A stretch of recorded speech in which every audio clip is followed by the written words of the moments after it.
A graça e a paz, irmãos. Boa tarde. Vamos começar mais uma escola bíblica dominical. E hoje temos como tema a nossa sétima lição, nosso sétimo tema da mutualidade cristã. Nosso tema hoje é encorajai-vos uns aos outros, tendo o texto base o de Números 13, versos 1 e 2 e o verso 30.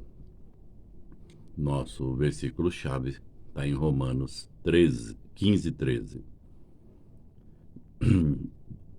Então nós vamos hoje para mais uma lição, que o tema de encorajai-vos uns aos outros cai bem a este momento em que nós vivemos, irmãos.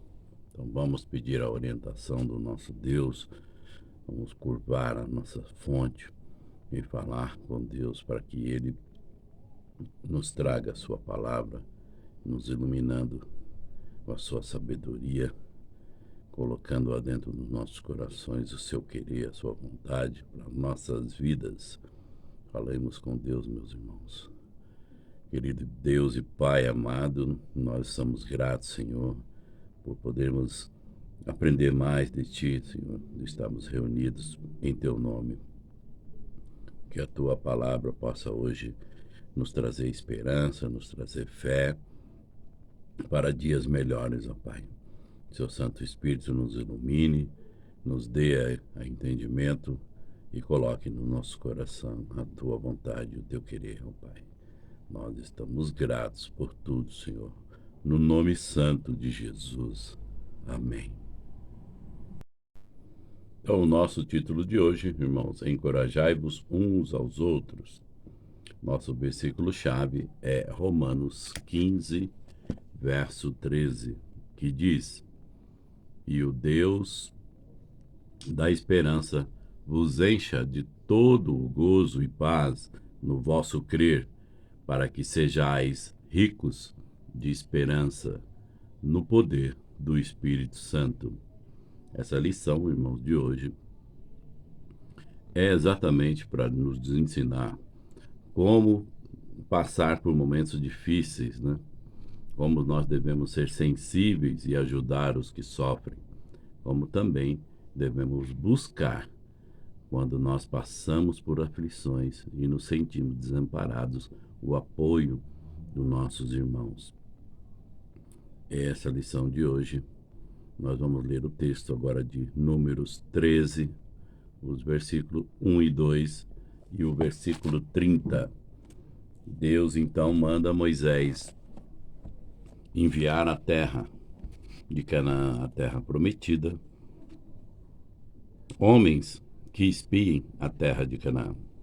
E ele diz, né, que era para enviar de cada tribo um homem representando essa tribo, mas que esse homem tinha que ser um príncipe entre eles, ou alguém que estivesse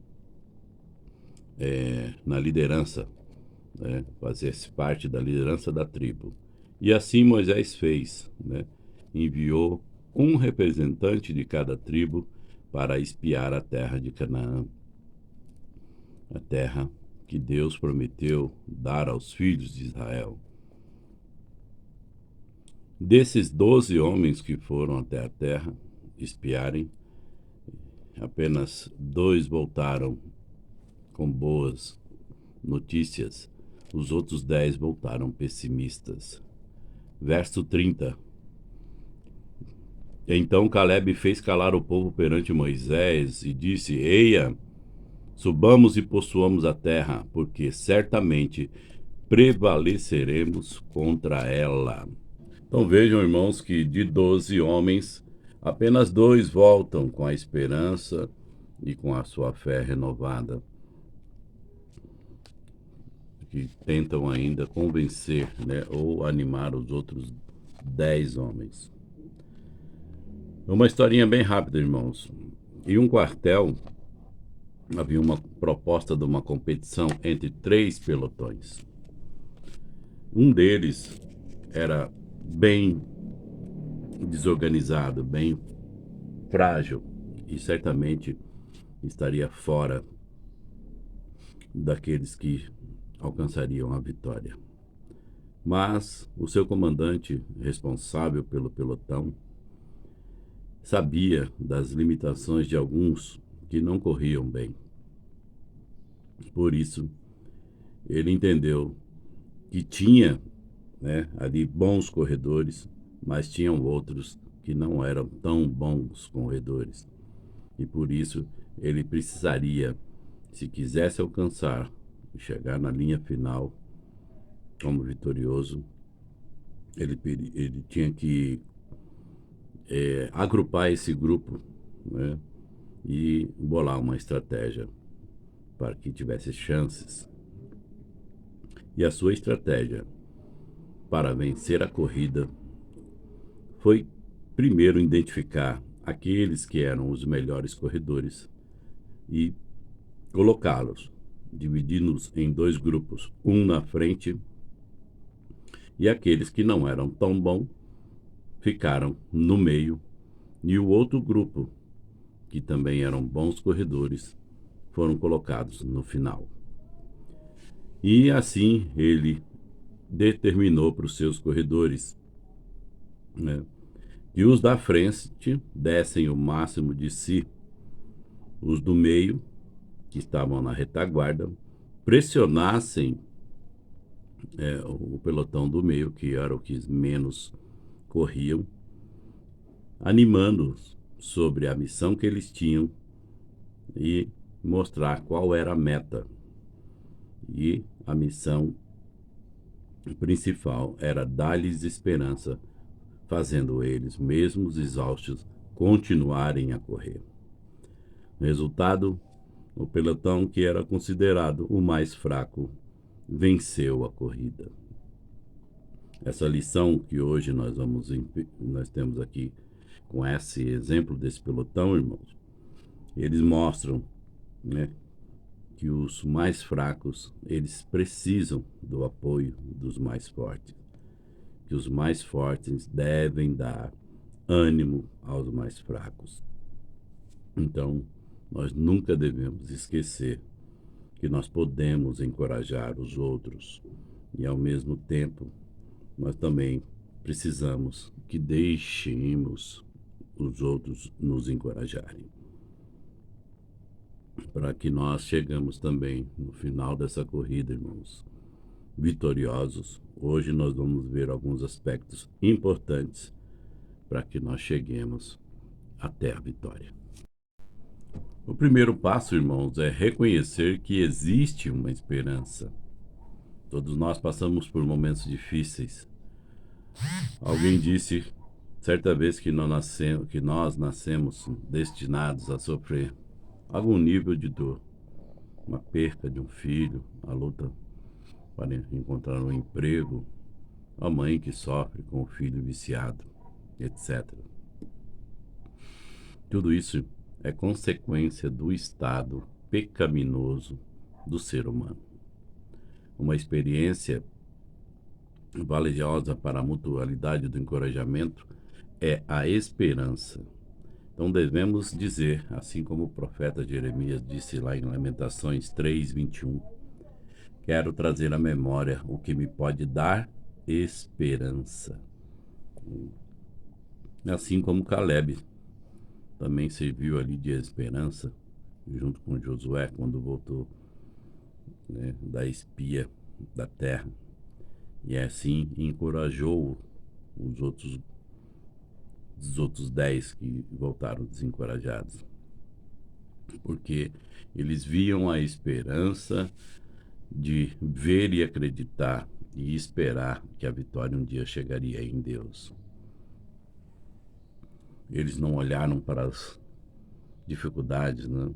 Eles olharam para trás e viram que aquelas lutas no deserto seriam recompensadas por um Deus provedor. E nem temeram a grandeza e nem os recursos poderosos dos exércitos inimigos que habitavam naquela terra. Ele soube encorajar em meio a uma maioria do pessoal que foi junto com eles, que eram pessimistas. E por fim, nós sabemos que ele desfrutou das bênçãos, enquanto aqueles que eram pessimistas nem viram a bênção chegar. A Bíblia também nos diz lá em Provérbios 17:22 que o coração alegre é um bom remédio. Uma experiência verdadeira com o Espírito Santo pode desenvolver essa disposição, que se tornará remédio para dar ânimo ao que tanto necessitam, né? Paulo também, irmãos, nos fala em Romanos 15:13, que nós acabamos de ler, né, sobre ter a base da nossa esperança em Deus. Ela é vital no exercício do encorajamento. E ele ainda fala em Romanos 8:18-25, que nós temos que acreditar que a tribulação do momento um dia se converterá em pleno gozo. Se nós, irmãos, estivéssemos naquele grupo que foi reconhecer a terra prometida, em que grupo você voltaria de lá, irmãos? No grupo dos pessimistas ou no de Caleb e de Josué? Se a sua resposta, irmão, não for a melhor, peça a Deus e tome coragem, encorajamento. Peça a Deus esperança para que se torne aí, então, um cristão mais cheio de fé. O segundo ponto, irmãos, é recursos e meios para o encorajamento. Então, existem várias maneiras para a gente encorajar alguém. Sem dúvida, o contato pessoal talvez seria o mais propício, mas em tais momentos que nós vivemos, sabemos que este é o mais difícil hoje. Mas nós temos que ter tempo, né, para ouvir e oferecer ajuda, né, para um necessitado. E hoje, né, com essa impossibilidade de estarmos fisicamente presentes, nós podemos usar vários meios, né, para encorajar alguém, mesmo que ela esteja a quilômetros de distância, né? Nós temos aí os recursos eletrônicos que nós podemos usar. Certa vez uma missionária, né, escreveu informando que ficou viúva com 2 filhos pequenos numa distante cidade da Indonésia. O seu marido foi morto devido ao evangelho. Então, cristãos de diversas partes do mundo mandaram cartas de encorajamento para ela. Essa semana, nós também tivemos um exemplo, né, dentro do nosso meio, né?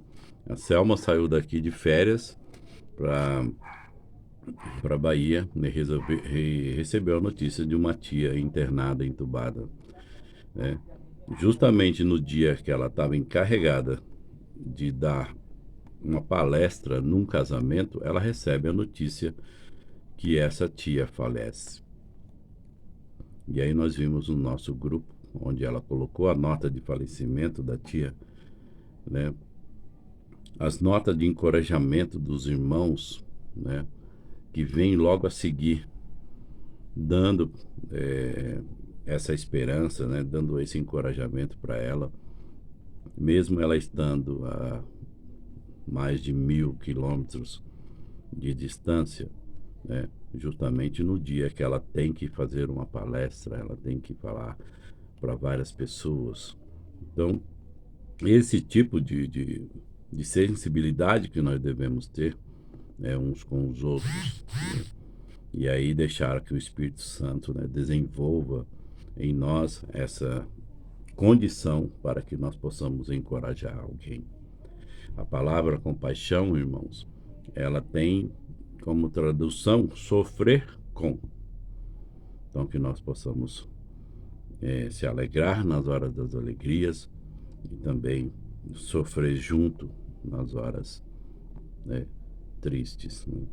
Isso é um desafio para que nós possamos estar juntos com aqueles que estão abatidos e ajudá-los a encontrar nesse momento tão difícil a esperança, mesmo que ela esteja a muitos e muitos quilômetros, a muita distância da gente, né?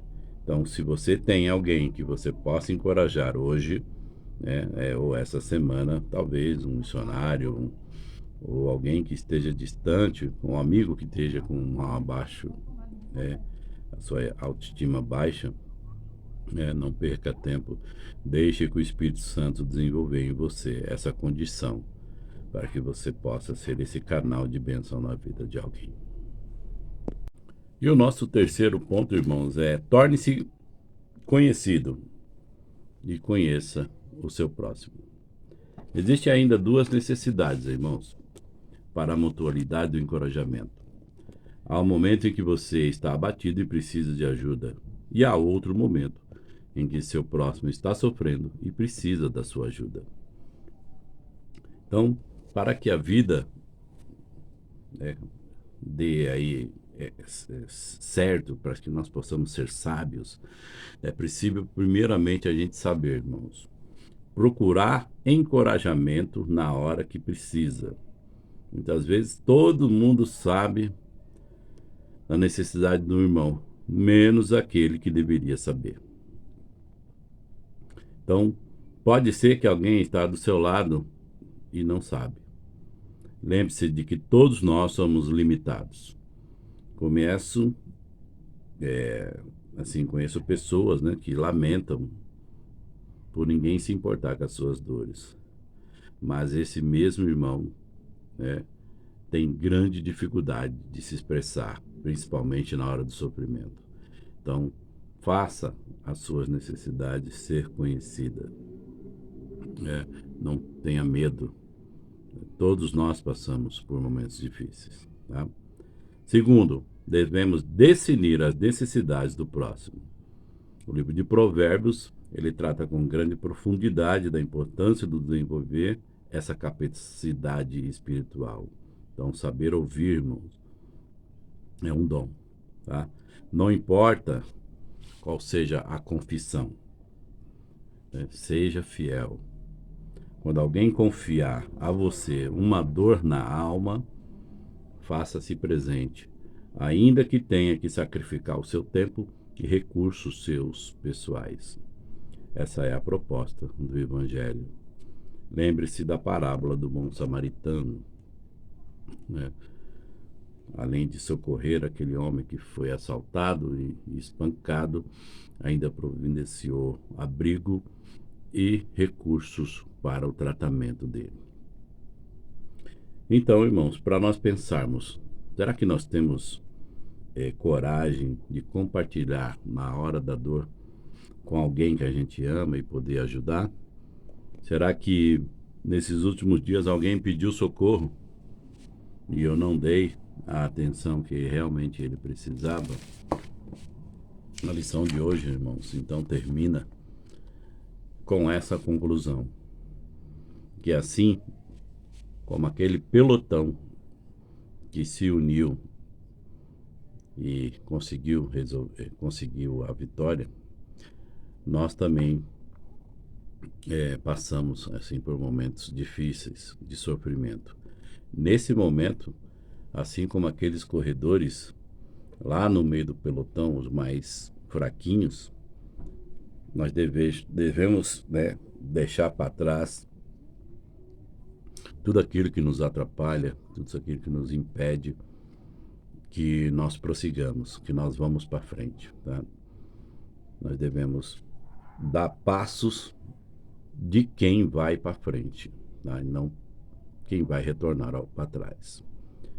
Que nós possamos ser um bom modelo nas horas em que nós estivermos fazendo parte de um grupo, né?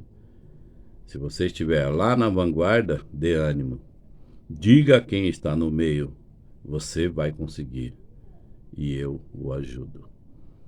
Essas devem ser as palavras que nós devemos ter em nossos corações para cada irmãozinho que estiver passando por momentos difíceis.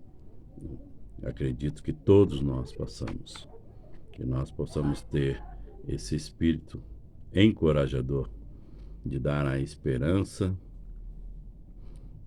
que um dia, dias melhores virão, né? Que os momentos difíceis são passageiros e que a gente pode até chorar uma noite toda, mas que a vitória, né, venha ao amanhecer.